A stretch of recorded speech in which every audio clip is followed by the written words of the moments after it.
Yo, what's up? This is Mkay Frash. eTimer push amaTaxi. I'm push amaTakkie. I'm out here at Anthea. Anthea knows best. Anthea's crib. You know, I kind of feel cozy at home. What's up, Anthea? How you doing? Welcome. Thank you, thank you, thank you, thank you. You got a nice spot here. Thanks. It's a nice pad that you got here. Thanks. Joburg City, Parktown North. Yeah. And it's not far from where your parents stay as well, right? Yep. So it's kind of like, you kind of feel home, like when you feel shitty, you can just drive as well and just... But you know what else, like when I lived in Cape Town for 8 years. Yeah. From Joburg, I went to Cape Town, came back here. Yeah. And also, like when I was in Cape Town, I was living like in the city. Yeah. And I never drove my car, and I used to walk everywhere. My life was like in this space. Yeah. And then like when I started working in the last like year before I moved back here, yeah, I started coming to Joburg for work a lot. Yeah. And I was just like, I couldn't believe how much this place had changed. Yeah. And it started to be the kind of place I wanted to be in again. Yeah. You know, Cape Town is amazing, but it doesn't change that fast. Yeah. Things are how they are. You Yeah. know everyone. Yeah. You've been to all the parties, whatever. Yeah. Like, Joburg was just this like New exciting bars, place. You know, Yeah. and so much was happening. Like 2010, I started seeing it. Yeah. And it was the first time that I really started getting in my mind. Yeah. That I wanted to be part of this world again. Yeah. You know, so coming back to Joburg, I guess it's been about 18 months now. Like, it's just been amazing. So, but do you find like Cape Town, you'd rather be at the beach? You know, there's more fun things to do. Yeah, there's more to do, but also it's weird for me. Like when you live in a very beautiful place, things feel right. You Yeah. don't feel like you have to change too much. Yeah. When you live in a place that's kind of hard, Yeah. and kind of rough, like Yeah. Joburg is, you have to create something for yourself that makes safe. sense. Yeah, that brings you like a different kind of joy, because you don't wake up every morning and look out on your balcony and go, oh man, You have to organize. shit, that's Yeah. beautiful. Yeah, you have to make it something. Mm. You know, I think again, like that's part of what inspires people in Joburg to dress the way that they do, Yeah. and to represent themselves so strongly in Yeah. how they look. Yeah, and you know, this is Hunting for Cakes, and obviously people want to get to know who Anthea is, what Anthea is all about. Tell us a little bit about what you do, and you know. That's the hardest question. I know, I'm always throwing the hardest questions in the show. Obviously I work for Instant Grass, I think Yeah. everybody knows that. Eastern Grass is like crazy ahead of time. Yeah, carry on. So the business is pretty much about like consumer collaboration, but working mostly with the youth market. So that's how I get to always be like knowing what's going on. It's not because of me. It's just because every day these amazing people come into my workspace and share with me what they're doing. So that's what I do. So I'm essentially like research with a bit of brand strategy. Okay, cool. Yeah. So do you go out in the streets and find out what's going on and give it to the corporates? So like it's partially like me being out in the streets and like seeing things and understanding what's happening, like not on a level of like, oh, everybody's wearing this brand. Yeah. Like on a level of like, if everyone's wearing the brand, why are they wearing it? Like what changed in the city at the time that made people start doing that? So you know? basically study street culture, basically. Exactly. How they sort of evolve. And is that part of you? Do you feel like your job, would you be doing it if you weren't working for Eastern Grass? I think I'd be doing it anyway. Yeah. For like interest. Yeah. But I wouldn't know how to turn it into work. Okay. So I'm lucky because I get to be doing that, and I get to be hanging out with interesting people all the time. Yeah. And I can call that work. Yeah. You know, obviously there's a lot of real work that goes behind that. Yeah. But I wouldn't be able to do what I do now. And oftentimes even when I speak to people about doing a different job, I always think like I probably wouldn't be able to do it as well as I can now. Yeah. Because I wouldn't have access to these amazing people that I have access to now. Yeah. Like my relationship would be different, and maybe it would take me like a step out of it, you know? I'm not as young as I was when I started. Yeah. So you kind of have to work like harder. Because now, there's some kid is like 19 years old. Yeah. He's 20 times cooler than you'll ever be, than you ever were. Yeah. you know? Yeah. And he knows 20 times more than you. Do you think it's because like these kids are getting information now, unlike us where you know, most of the stuff was really hard to get, and whenever you had it, people weren't willing to share. Now I tell people all the time, it's like you can't hide things anymore like the 90s, you feel me? Because it's all about sharing, it's all about growing, and I guess that's why these kids grow up so fast. I'm out here at your house, and you know, major collection going on out here. I kind of feel like I'm in Anthea's mind, heart type of vibe. Explain to me how you collect all these things, despite just the sneakers. Just tell me what goes on when you do these things. I said to someone who came here for the first time the other day, I'm like, this is what's happening in my brain. Yeah. All the time. Yeah. Like in my brain is like a big cartoon world. Yeah. There's just stuff and colors and things. And I think like that's probably why I wear so much black on my person, because that's the only thing I can just keep a sense of control. So I don't know what it is. Like I said, I grew up with two brothers that were quite a lot older than me. Yeah. And because I was so young in my family, like we used to travel, and so I got to see a lot of things, but also like my brothers had they used to collect sneakers and CDs and clothes, and so I started getting this like eye for things that I liked and for like random stuff, you know? And the more that I traveled and had access to things, I was just like, I couldn't say no. So when I'm going to places, I'm never buying like expensive things. Like I'll be the person that buys like 12 erasers that are like skulls, like because it's just, I love like small little crazy cool interesting things, you know. And most people like that come on the show, they think like people are fronting, people are like, you know, people are, you know, you're just a consumer and shit. Like I'm trying to destroy that type of like idea. I want you to tell people about like how you have all these emotions behind all the pieces that you have. So like what I was saying to you earlier with a lot of the art and things that I have, like I always like to try and so say if I know someone who is an artist or I meet them or something, I always try and buy a piece from that person, or like figure out an exchange or something like that when it comes to art or anything. I love to have like a memory behind everything that I have, a memory, a story, an interaction. Because I'm just like, it's not about the money, it's not about having money and being able to just go and buy things. Buy the store out. I just bought the whole mall. And also like, obviously you don't have the same kind of excitement behind something when you can just go and get 10 of it, or whatever, you know? Like when you came in, you were like, what's this piece, what's this piece? And there's something behind everything that I have. And that's what I like about it. So coming into my home really is like, it's like being in my brain. You know, everything that's here has got a story.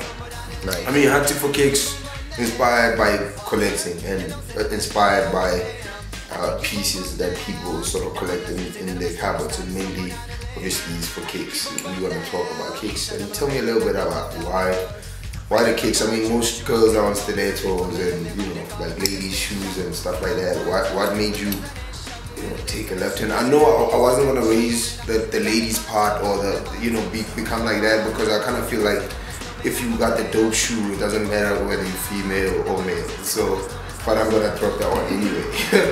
What made you like get into this? So like I was saying earlier, I have two brothers and they are like 10 and 13 years older than me. So when I was growing up, they were like my heroes. And they, not to say that they were like, you know, you couldn't collect back then, I'm talking about the 90s, you couldn't collect then like how you can now.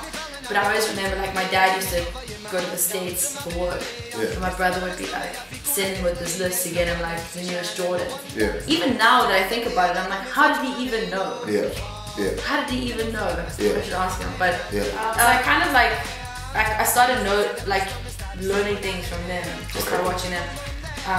And when I was about 8 years old, I guess we went to America on holiday, like this family holiday, and they were after kicks, you know.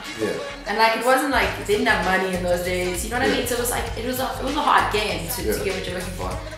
And I remember we went to the store, and I always went to like dress how they dressed, and I was like super tomboy growing up.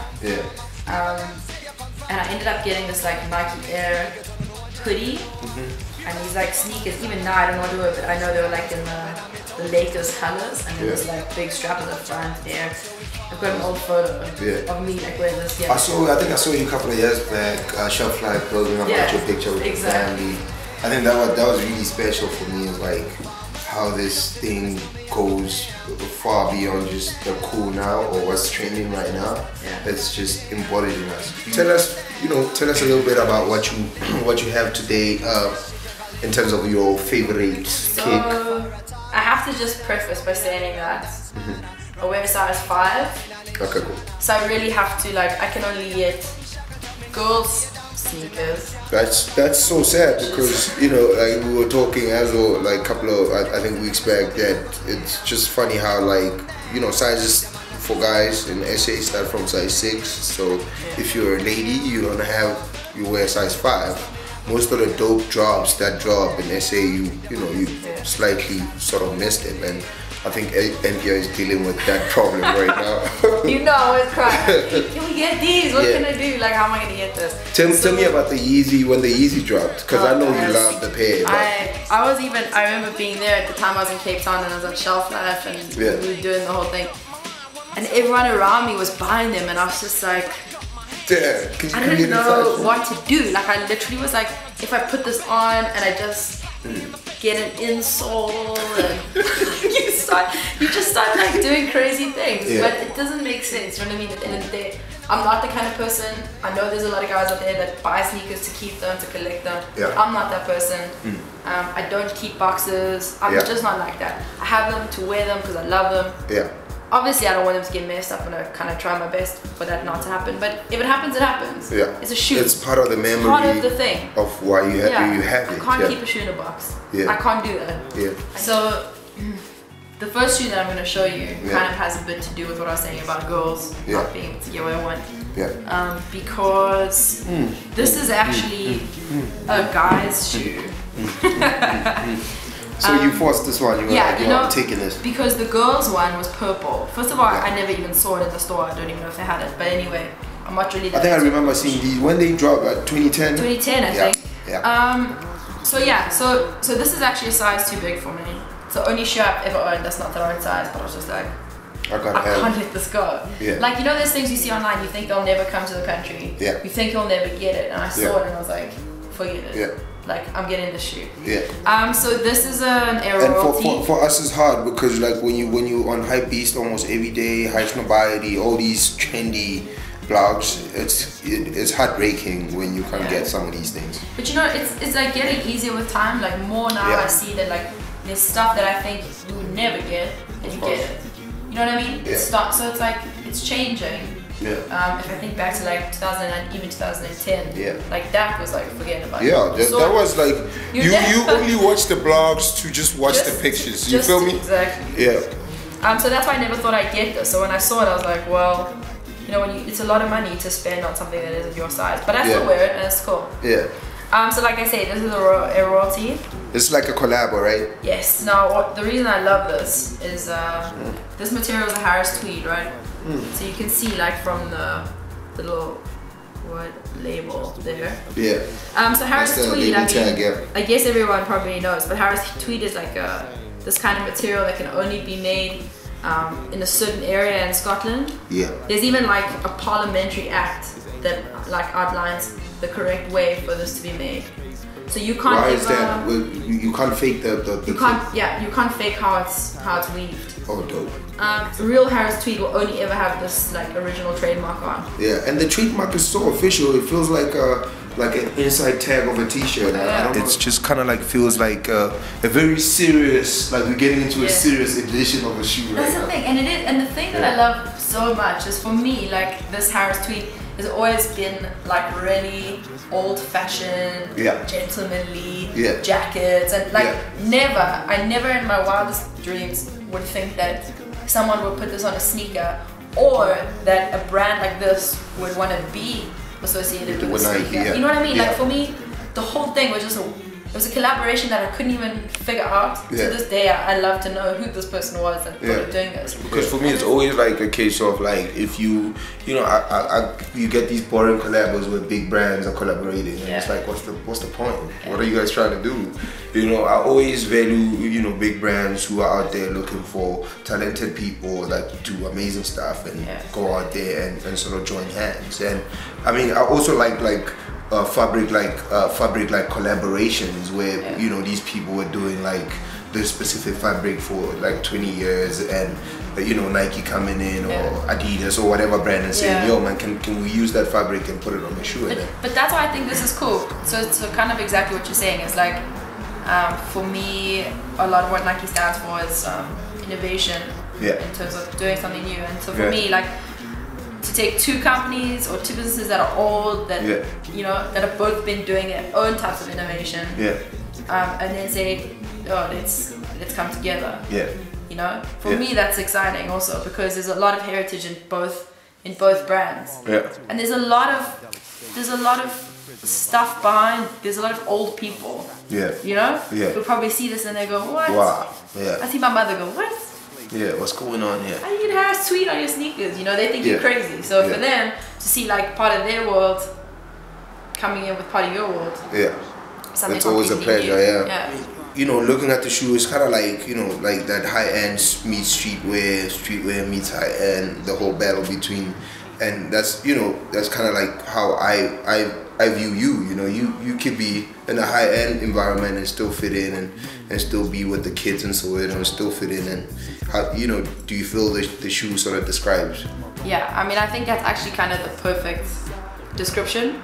Also, if I think at the time the shoe came out, it was just that beginning of like sneakers coming into high fashion. Now that like sports luxe thing is like everywhere. And I'll talk about it more on the next shoe. But yeah, this was the beginning of that. And I think that's probably why I love this so much. So that's exactly it. It says a lot about me, but also another thing that I love and that you probably see in my house is like a difference in textures. Like that really interests me. So even if something's all the same color, like I like a different kind of texture. So for me, like the super soft leather here, this kind of is a bit scratchy. You know, the inside is super soft, kind of suede. So for me, that's also cool. Like the whole interaction. And even on the sole, you get the leather on the sole. That's crazy. Even on the lace, it kind of reminds me of the old like kind of Timberland, green Timberland type of that, like a hiking boot. You know, so that's what it is for me about this. It's less just like a regular. The sneaker could be like pearly white with a red tick. You know, and it would be a totally different thing. Story, and that's what I think is so cool. Also, like that's something else that I love about sneakers. You can have the same style, same type of shoe. And just like small changes that you make on it, small changes that you make in terms of stitching, in terms of material. And then you get a totally different world. shoe. And it's just like, it's a beautiful shoe, obviously, but I mean, it's like, it's more this, like I say, it's more the story behind it that makes it amazing. So like I say, it's the only one that I own. So you didn't like the purple, why maybe you didn't like, because you just felt like it was made for chicks in a way? It was, exactly. I felt like it was made for girls. They always think a girl's shoe gotta be pink. I've even seen girls' shoes silver, glitter. Guys, why? Like, you know. Girls wanna be tough too, you feel me? You know, the thing is, people think, oh, because I wear black all the time, that my shoes will all be dark. It's not. Because I wear black a lot of the time, I like my shoe to be a bit louder or a bit different. You know what I mean? Like, that's cool for me. So it's not even about that. It's just like, I'm not into a purple shoe. It still looks good. I've seen people wear, I've seen dudes wearing it even.